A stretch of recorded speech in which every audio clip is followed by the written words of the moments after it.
सुंदरी कोवी अपने अंडे पर बैठी थी। कालू कौवा सुंदरी कोवी का पति जंगल से दाना लेकर लौटता है।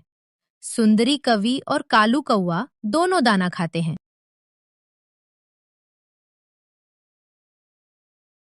अंडा ठीक है क्या? हाँ, अंडा तो ठीक है, पर मैं ठीक नहीं हूँ। क्या हुआ तुझे? अच्छी भली तो दिख रही है। हाँ, तुम्हें मैं ठीक ही लगती हूँ। जब तुम्हें सारा सारा दिन अंडे पर बैठना बढ़े, तब तुम्हारी अकल ठिकाने आएगी। हाँ, मैं भी जंगल जंगल जाता हूँ और डाली डाली घूमने के बाद ही कहीं जाकर दाना मिलता है। हाँ, मुझे सब पता है। जिस तरह की मेहनत करते हो, बातें करते और लड़ते झगड़ते हैं, वे दोनों सो जाते हैं। मम्मी मुझे भूख लगी है। मुझे खाना दो ना। मैंने कहा मुझे खाना दो। गुड़िया, अभी अभी तो तुमने दाना खाया है और फिर से तुम मांगने लगी। ये तो सपना था सुंदरी। को भी नींद से उठ जाती है। मैं ही सारा सारा दिन अंडे पर बैठी रहती हूँ। कहीं मेरे अंडे से बेटी निकली तो क्या होगा? नहीं नहीं, मुझे तो एक बेटा ही चाहिए भला। बेटा ही तो बुढ़ापे का सहारा होता है। मुझे किसी डॉक्टर से उसकी पहचान करवानी चाहिए। सुंदरी कालू कौवा को देखती है और अपने अंडे को पंख में दबाकर वहां से चली जाती है और वो सीधे टुनटुनी चिड़िया के घर पहुंच जाती है। टुनटुनी बहन, ओ टुनटुनी बहन, जरा बाहर तो आओ। अरे इतनी रात को सुंदरी क्या लेने आई है? सुंदरी तुम, इतनी रात को सब ठीक है ना? टुनटुनी बहन, मेरे पेट में बहुत तेज दर्द है। अब मुझसे सहा नहीं जा रहा। ऐसा लग रहा है मैं कुछ ही देर में मर जाऊंगी। मुझे किसी डॉक्टर के पास ले चलो बहन। सुंदरी तुम चिंता ना करो, मैं अभी किसी डॉक्टर को बुलाकर लाती हूँ। ऐसी हालत में तुम्हारा बाहर जाना ठीक नहीं होगा। ठीक है बहन, तुम जल्दी आना। मुझे बहुत डर लग रहा है, कहीं तुम्हारे वापस आने से पहले ही मैं मर ना जाऊं। ऐसा मत कहो बहन, मैं जल्दी से जल्दी डॉक्टर को बुलाकर लाती हूँ। फिर टुनटुनी डॉक्टर को बुलाने बाहर चली जाती है और डॉक्टर के घर के बाहर टुनटुनी चिड़िया डॉक्टर को बुलाने लगती है। डॉक्टर बहन, ओ डॉक्टर बहन, हमारी मदद करो डॉक्टर बहन। अरे टुनटुनी, तुम क्या हुआ? क्यों शोर मचा रही हो? डॉक्टर बहन, आप हमारी मदद करो। आपको अभी हमारे घर चलना होगा। घर जाना होगा? पर क्यों? कौन बीमार है? डॉक्टर बहन, अभी अभी सुंदरी हमारे घर आई और वो बहुत बीमार है। उसके पेट में बहुत तेज दर्द हो रहा है। महबूब परेशान हो रही है। क्या कहा सुंदरी? वो नाटक कर रही होगी।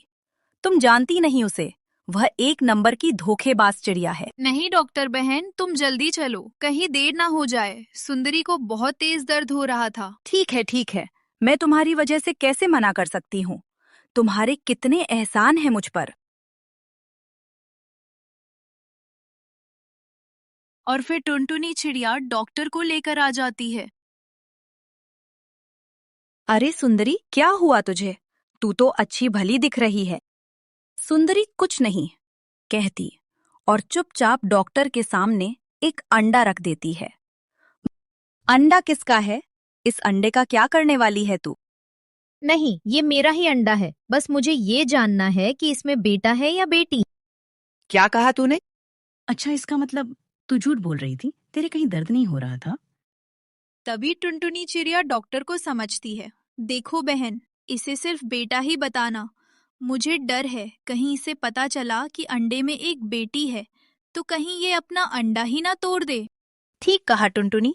वैसे भी ये सुंदरी कितनी चालाक है। देखा नहीं, एक कितना झूठ बोल रही थी। फिर डॉक्टर चिड़िया अंडे को गौर से देखती है और वो सुंदरी से कहती है। देखो सुंदरी, तुम्हें चिंता करने की कोई जरूरत नहीं। आप ढेर सारी मिठाइयों का इंतजाम कर लो, क्योंकि तुम्हारे घर बहुत जल्द एक सुंदर सा प्यारा सा बेटा आने वाला है। क्या सचमुच मेरे घर बेटा आने वाला है? कहीं मैं कोई सपना तो नहीं देख रही? ये कहकर सुंदरी को भी वहीं नाचने लग जाती है और फिर अपने अंडे को लेकर अपने घर वापस चली जाती है। कुछ दिन बीत जाते हैं और एक दिन सुंदरी को ये एहसास होता है कि उसके अंडे से अब उसका बेटा बाहर निकलने वाला है। वो सुनहरे सपने में खो जाती है। तभी कालू कौवा आता है। क्या हुआ सुंदरी? आज तू बहुत खुश दिख रही है। सुनो जी, आप थोड़ी देर हमारे अंडे के पास बैठ जाइए। सुंदरी सारी चिड़ियों को बुलाने चली जाती है। और कुछ देर में वापस लौट आती है। अरे ये आवाज किसकी है? बड़ी प्यारी सी आवाज है। पापा, मैं आपकी प्यारी सी गुड़िया। आप इधर देखो ना, नीचे। मैं यहाँ हूँ पापा। मम्मी कहीं दिखाई नहीं दे रही। क्या वो मुझसे नाराज है? नहीं मेरी प्यारी सी गुड़िया, मम्मा तुमसे नाराज नहीं। फिर मम्मा कहाँ चली गई? क्या उन्हें पता नहीं? उनके घर छोटी सी गुड़िया आई है। देखो बेटा, माँ ने सोचा कि हमारे घर नन्हा सा मेहमान आने वाला है, इसलिए तुम्हारी मम्मा मिठाइयाँ लेने बाहर गई हैं। मम्मा मिठाइयाँ लेने गई है। मैं खूब ढेर सारी मिठाइयाँ खाऊंगी। तभी सुंदरी वहां आ जाती है और वो बेटी को देखकर कहती है, अरे ये तो एक बेटी है, मुझे बेटा चाहिए था, मुझे बेटी नहीं चाहिए। सुंदरी रोने लगती है। मम्मा, आप क्यों रो रही हो? क्या आप मुझसे नाराज हो? मुझे एक बेटा चाहिए था, मगर तू एक बेटी है, मैं तेरा क्या करूंगी? तू चली जा यहाँ से, मुझे तेरी कोई जरूरत नहीं है। मामा, आप मुझे अपने हाथों से मार दो, मैं कुछ नहीं कहूंगी। मामा, आप मुझे जहर देकर मार दो। मामा, मैं मर जाऊंगी, पर तुम्हें रोते हुए नहीं देख सकती मामा। गुड़िया की प्यारी आवाज सुनकर सुंदरी रोना बंद कर देती है और अपनी बेटी को प्यार करने लगती है। ये देख साड़ी चिड़ियों ने सुंदरी से कहा, देखो सुंदरी बहन, आप दिल छोटा ना करे, बेटियां भी बेटों से कम नहीं होती। ऐसा कोई काम नहीं जो बेटियां ना कर सके। और फिर सब खुश होकर मिठाई खाने लगते हैं। तो प्यारे दोस्तों, आपको हमारी कहानी कैसी लगी? आप हमें अपना प्यार दिखाकर हमारे चैनल को सब्सक्राइब करके हमें बता सकते हैं। और अगर आपको हमारा वीडियो पसंद आया हो तो लाइक करना ना भूलें दोस्तों। हमारे चैनल को सब्सक्राइब करना ना भूलें। तेज बारिश, बिजली चमक रही है। एक ऊंचे पेड़ पर पिंकी चिड़िया का घोंसला हिल रहा है। अंदर दो बच्चे, रामू और पिंकू बैठे हैं। माँ, हमें भूख लगी है। हाँ माँ, पेट में चूहे दौड़ रहे हैं। मेरे प्यारे बच्चों, मैं अभी कुछ खाने को लाती हूँ, लेकिन तुम दोनों कहीं बाहर मत निकलना, समझे? माँ, बाहर तो बहुत बिजली गिर रही है। हाँ, इसलिए तुम दोनों यहीं रहो, मैं जल्दी लौटूंगी। पिंकी चिड़िया उड़ जाती है। बच्चे डर से एक दूसरे को देखते हैं। अगर माँ को कुछ हो गया तो? नहीं पिंकू, हमारी माँ बहुत बहादुर है। पिंकी चिड़िया गेहूं की बालियां लेकर लौट रही होती है। तभी दो शिकारी पक्षी सामने आ जाते हैं। अरे अरे, आज तो हमें बढ़िया शिकार मिला। हाँ, ये छोटी चिड़िया हमारे पंजों से नहीं बच पाएगी। पिंकी चिड़िया चालाकी से जमीन पर कुछ गिरा देती है और दूसरी दिशा में उड़ जाती है। शिकारी भ्रम में पड़ जाते हैं। अरे, वो तो गायब हो गई। शायद बिजली की चमक में खो गई। पिंकी राहत की सांस लेती है, लेकिन बारिश और तेज हो जाती है। वो एक पेड़ की डाल पर बैठ जाती है, भीगी और थकी हुई। मेरे बच्चे कहीं डर ना गए हों, मुझे लौटना ही होगा। वहीं एक कबूतर उड़कर पास आता है। बहन, इतनी बारिश में यहाँ क्यों बैठी हो? क्या करूं? बारिश इतनी तेज है कि उड़ नहीं पा रही। अभी अभी पास के घोंसले में एक बुरा हादसा हुआ। शिकारी आए थे। क्या? कहीं मेरे बच्चों का घोंसला तो नहीं था? नहीं जानता बहन, पर तुम जल्दी लौट जाओ। अब देर नहीं कर सकती। वो पूरी ताकत से पंख फैलाती है और तेज बारिश में उड़ पड़ती है। घोंसले में बच्चे रो रहे हैं। अचानक माँ लौटती है। माँ आ गई, माँ आ गई। माँ, तुम भीग गई हो। कुछ नहीं हुआ मेरे लालों को, देखो तुम्हारे लिए बालियां लाई हूँ। वह बच्चों को खाना खिलाती है। बच्चे खुशी से चहचहाने लगते हैं। माँ, तुम सबसे बहादुर हो। नहीं बेटा, माँ तब तक मजबूत रहती है जब तक उसके बच्चे मुस्कुराते हैं। हरे भरे जंगल में एक बहुत ही समझदार और होशियार चिड़िया रहती थी। उसका नाम था टुनटुनी। वो मेहनती थी और अपने छोटे से घोंसले में 2 अंडों की देखभाल कर रही थी। बरसात का मौसम आने वाला है। मेरा घोंसला बहुत कमजोर है। अगर तूफान आया तो मेरे बच्चे कैसे बचेंगे? मुझे नया और पक्का घर बना लेना चाहिए। वो सूखी टहनियां, घास और मिट्टी जुटाने लगती है। टुनटुनी ने मेहनत से एक मजबूत, सुंदर और सुरक्षित घोंसला बना लिया। बांस के ऊंचे पेड़ पर कालू कौआ आलस से जम्हाई ले रहा है। उफ, क्या काम करना। आराम ही जिंदगी है।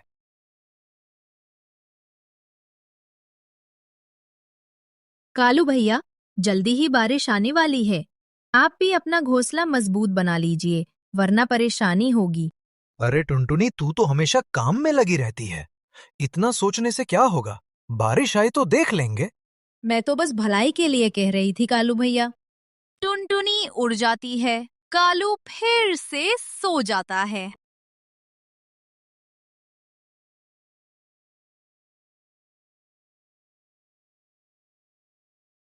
तेज हवा चलती है। बादल गरजते हैं। बिजली चमकती है। कुछ ही दिनों में आसमान में काले बादल छा गए। बारिश शुरू हो गई। पेड़ हिलने लगे और कालू के घोंसले में पानी भर गया। अरे अरे, ये क्या हो गया? मेरा घोंसला तो भीग गया।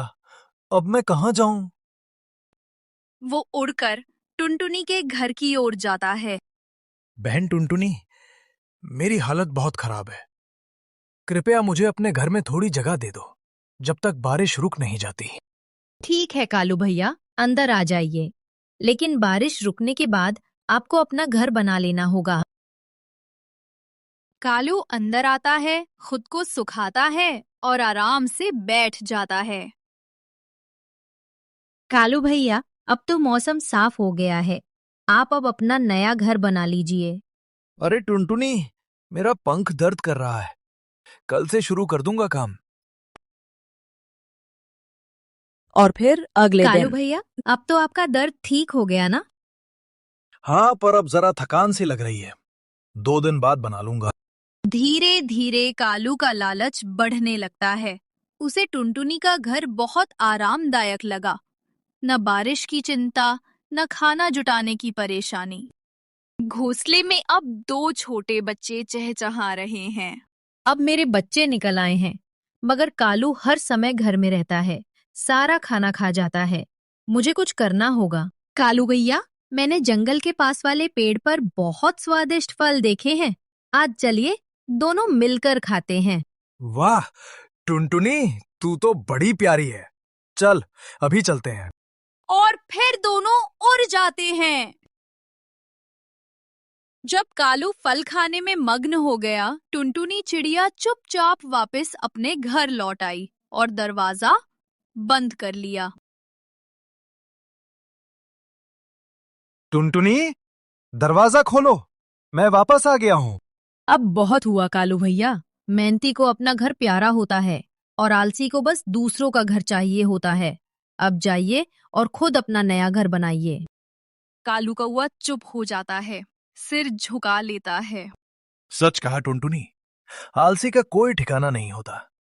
अब मैं मेहनत करके अपना घर बनाऊंगा।